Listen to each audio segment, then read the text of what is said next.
7 अक्टूबर 2023 Saturday. ये Israel में एक ऑस्पिशियस डे है। इस दिन इजराइल में तोड़ा पड़ा जाता है, जो जुडाइज्म में सबसे इम्पोर्टेंट हॉलीडे। इसी दिन हमास ने 5000 से ज़्यादा रॉकेट्स के साथ इजराइल के ऊपर हमला कर दिया। इजराइल ने इस हमले को स्टेट ऑफ वॉर डिक्लेयर कर दिया है। इजराइल की आर्मी ने सारे इजरायली सिटीजन्स को बंकर्स और शेल्टर्स में जाकर छुपने को कह दिया है। कई सारे रॉकेट्स इजराइल के आयरन डोम ने रोक लिए। फिर भी 500 से ज़्यादा इजराइल के नागरिकों की जान इस हमले में गई है और 2000 से ज़्यादा लोग सीरियसली इंजर्ड हुए हैं। आखिर क्या है इजराइल पैलेस्टीन कॉन्फ्लिक्ट और क्यों हमेशा ये दोनों देश आपस में लड़ते रहते हैं, और भारत, अमेरिका, रशिया, ब्रिटेन का क्या रोल रहा है इस वॉर को लेकर। इस वॉर के स्टार्ट होते ही लगातार इजरायली करेंसी की वैल्यू कम होती जा रही है और इजराइल ने अपनी करेंसी को स्टेबल रखने के लिए अपनी कंट्री के करीब $30 मिलियन के फॉरेक्स रिजर्व बेच दिए। इजराइल और गाजा की इस वॉर का असर इंडियन स्टॉक मार्केट पर भी हुआ है और भारतीय शेयर मार्केट में मंदी नजर आई है। India middle east Europe economic corridor भी प्रभावित होता दिख रहा है। देखिए, एक छोटा सा देश है इजराइल, जिसकी सिर्फ 1 करोड़ की पॉपुलेशन है, लेकिन ये देश दुनिया के जिस इलाके में है वो दुनिया के सबसे कंट्रोवर्शियल इलाके में से एक है। हजारों सालों से यहाँ पर लड़ाई चल रही है। तो ऐसा कौन सा मुद्दा है जिसकी वजह से आए दिन हम सुनते हैं कि गाजा पट्टी, Hamas, temple mount, West Bank, तो ये सारी क्या चीजें हैं? और इस वॉर में ऐसा क्या है कि दुनिया के सारे बड़े लीडर्स भी कोई सॉल्यूशन नहीं निकाल पा रहे हैं। और उससे भी बड़ा ये क्वेश्चन है कि आखिर इजराइल के पास ऐसी कौन सी टेक्नोलॉजी है के साथ अकेले फाइट करने में कैपेबल। इस कॉन्फ्लिक्ट पे आखिर भारत का क्या स्टैंड है, और अमेरिका, रशिया, ब्रिटेन और फ्रांस और यूएन का इसमें आखिर क्या रोल रहा है। ये सारी चीज़ हम डिटेल में डिस्कस करेंगे, लेकिन इसके लिए हमें पूरी कहानी डिटेल में जानना जरूरी है। अगर हम करंट सिचुएशन में देखें तो वेस्टर्न साइड यानी पश्चिम की तरफ ये छोटा सा देश इजराइल है। ग्रे कलर में ये जो गाजा स्ट्रिप है और वेस्ट बैंक है वो पैलेस्टाइन है, और ये जो स्टार है वो जेरूसलम। ये ही मेन रीजन है जिसकी वजह से क्रिश्चियन के बीच लगातार कॉन्फ्लिक्ट होती रहती है। अल-अक्सा मॉस्क से 2 किलोमीटर की दूरी पर ये जो 37 एकड़ का एरिया है, जेरूसलम से क्रिश्चियन, मुस्लिम और जूस के रिलीजियस सेंटिमेंट्स जुड़े हैं। इसलिए इन तीनों रिलीजन के बीच जेरूसलम के ऊपर कंट्रोल को लेकर हमेशा कॉन्फ्लिक्ट चलती रहती है। जब जेरूसलम में लगातार कॉन्फ्लिक्ट चलती रही तो जूस जेरूसलम से माइग्रेट करके दुनिया के अलग अलग हिस्सों में जाकर रहने लगे, और स्पेशली यूरोप में जूस ज़्यादा रहने लगे थे। और पूरी दुनिया में जब जूस के ऊपर उस समय हमले लगातार बढ़ने लगे तो दुनिया भर के जो जूस थे उनके मन में फिर से जेरूसलम में जाकर रहने का एक सपना बन चुका था।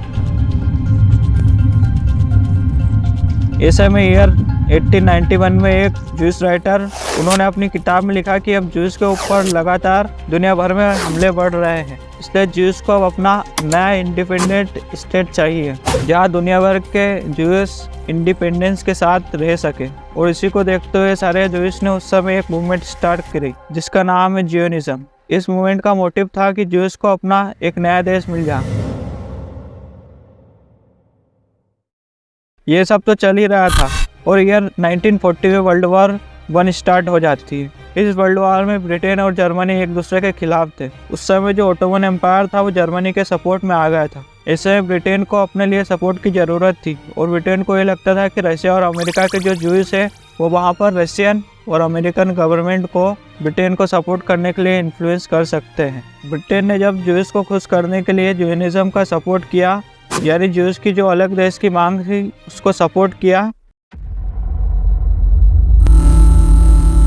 ईयर 1980 में वर्ल्ड वॉर खत्म होती है और ब्रिटेन की जीत होती है, और ओटोमन एम्पायर का जो कंट्रोल जेरूसलम के ऊपर था उसे ब्रिटिश आर्मी अपने अंडर ले लेती है। और क्योंकि जूस ने बढ़ चढ़कर ब्रिटेन का साथ दिया था, इसलिए ब्रिटेन ने जूस को रिवॉर्ड देने के लिए ब्रिटेन ने पैलेस्टाइन वाले इलाके में जूस को लैंड ऑफर किया। ब्रिटेन ने यूरोप से जब जूस को वापस पैलेस्टाइन के इलाके में माइग्रेट कराना शुरू किया तब अरब्स की पॉपुलेशन पैलेस्टाइन के इलाके में ज़्यादा थी, लेकिन उस समय जूस पैलेस्टाइन के इलाके में आकर रहने लगे। लेकिन ब्रिटेन का जो जूस को वापस पैलेस्टाइन के इलाके में माइग्रेट कराना था वो गल्फ कंट्रीज़ को अच्छा नहीं लगा। जूस के साथ भी उस समय कुछ अच्छा नहीं हो रहा था। हिटलर का इन्फ्लुएंस जब बढ़ा तो उसके इन्फ्लुएंस में पूरे यूरोप में जूस के ऊपर हमले बढ़ गए, और क्योंकि यहूदी भी आज का काम करते थे पर क्रिश्चियन रिलीजन में ये गलत माना जाता है, तो लोकल क्रिश्चियन के बीच जूस की इमेज खराब बन गई और जूस के साथ पूरे यूरोप में रॉबरी डिस्क्रिमिनेशन भी बढ़ गए।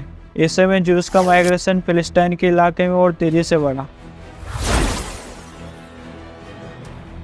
ईयर 1947 में यूएन एक रेजोल्यूशन पास करता है और उस समय यूएन में यहूदियों को एक नए देश के लिए लैंड देने के ऊपर वोटिंग होनी थी। उसमें फिलिस्तीन के पार्टीशन पर वोटिंग होनी थी। जब वोटिंग होनी थी तो सारे देशों ने ज्यूज के लिए इजराइल देश के फेवर में वोट किया और भारत और गल्फ कंट्री ने इसके विरोध में वोट किया था, क्योंकि ये देश नहीं चाहते थे कि फिलिस्तीन का पार्टीशन हो। यूएन 1947 में एक मैप रिलीज करता है, उसमें ज्यूज के लिए इजराइल देश और फिलिस्तीनियन लोगों के लिए फिलिस्तीन देश डिवाइड करता है और जेरूसलम को यूएन अपने कंट्रोल में रखता है। पर फिलिस्तीन के इस पार्टीशन से अरब कंट्रीज खुश नहीं थी। अब इस डिसीजन के बाद ब्रिटिशर्स जो थे वो इजराइल से चले जाते हैं और ब्रिटिशर्स के इजराइल से जाने के बाद इजराइल और अरब कंट्रीज के बीच कॉन्फ्लिक्ट स्टार्ट हो जाती है और इन दोनों के बीच जो रिश्ते थे वो लगातार बिगड़ते जाते हैं।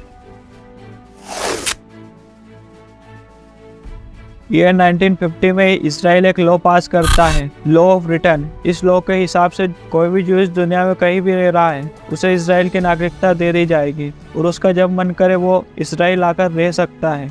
इजराइल फिलिस्तीन वॉर को देखते हुए ये लगता है कि ये वॉर रशिया यूक्रेन वॉर की तरह सालों तक चल सकती है। फिलहाल इजराइल को सपोर्ट करने के लिए अमेरिका ने अपने एयरक्राफ्ट कैरियर और फाइटर जेट्स को इजराइल भेजने की तैयारी कर ली है। ब्रिटेन फ्रांस ने भी इस वॉर में इसराइल का साथ दिया है। अरे भारत का स्टैंड इसराइल फिलिस्तीन वॉर के ऊपर कभी फिक्स नहीं रहा है। कभी भारत इसराइल का समर्थन करता है और कभी फिलिस्तीन को सपोर्ट करता है और ये जो वार है वो हमेशा पॉलिटिक्स में फंस कर रह जाती है और इसका कोई भी परमानेंट सॉल्यूशन आज तक कोई भी देश नहीं निकाल पाए और इस वॉर से इसराइल और फिलिस्तीन के इनोसेंट लोगों की जान हमेशा जाती है।